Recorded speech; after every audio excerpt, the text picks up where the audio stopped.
और फिर ऐसा उसमें गुम हो जाता है बंदा कि उसको याद ही नहीं रहता। दुनिया के रंग रोगन में, दुनिया के ऐशो इशरत में इतना मगन हो जाता है कि वो बेचारा ऐसा ही नहीं, उसको हर सब कुछ भूल जाता है। वो एक बंदे को ख्वाब आई, क्या देखता है कि उसके पीछे शेर लग जाता है। अब वो आगे आगे, शेर पीछे पीछे। आप अंदाज़ा लगा सकते हैं कुत्ता मगर लग जाए तो क्या हाल होता है। तो शेर हो तो फिर तो अल्लाह खैर करे। अब वो पूरी स्पीड से आगे उसने देखा एक कुआं है, खूह, वो पुराना कुआं, उसके अंदर दरख्त की शाखें लटक रही थी। तो उसने कहा चलो यहाँ से मैं ना लटक जाता हूँ, चलो शेर तो जान छुड़ी जाए थी। अब वो लटक गया। अब उससे लटका नीचे, जब थोड़ी देर बाद ध्यान किया तो बहुत बड़ा सांप है जो मुंह खोले हुए है।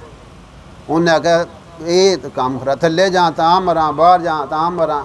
थोड़ी देर के बाद ऊपर देखा तो वो जिस शाख के साथ लटक रहा था ना, वो उसको 2 चूहे काट रहे थे। अब और परेशान हो गया।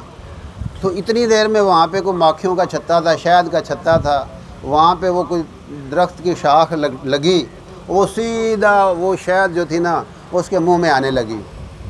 अब वो ऐसी टेस्टी उसका टेस्ट था कि वो उसको भूल ही गया कि नीचे सांप है, बाहर शेर खड़ा हुआ है, ऊपर जनाब वो कटैया हो रहा है।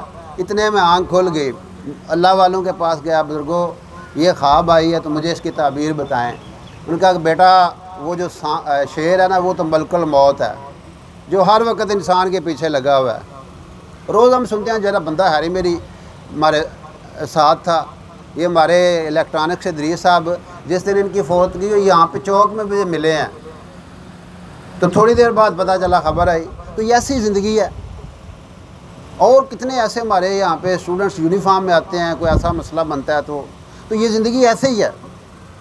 और फिर उनका वो जो सांप है ना, वो कब्र है कि इंसान किसी वक्त भी कब्र के गड्ढे में जा सकता है। ऐलान करने वाला ऐलान कर रहा है फ़लाने का जनाजा इतने बजे होगा, तो उससे पहले उसका जनाजा हो चुका था और वो कब्र में जा चुका था जिसने ऐलान किया था। ऊपर वो जो 2 चूहे हैं वो दिन और रात हैं जो इंसान की ज़िंदगी को काट रहे हैं। रोज़ाना ज़िंदगी का एक दिन कम होता जा रहा है। उनका बेटा वो जो शहद है ना, वो दुनिया की रंगीनी है और दुनिया के ऐशो इशरत है कि बंदा जब उसमें पढ़ता है ना, फिर उसको ना कोई वो कब्र याद रहती है, ना मुल्कुल मौत याद रहता है, और ना कोई और चीज़ याद रहती है। वो आँख उस वक़्त ही खुलती है जब एंड पॉइंट आ जाता है।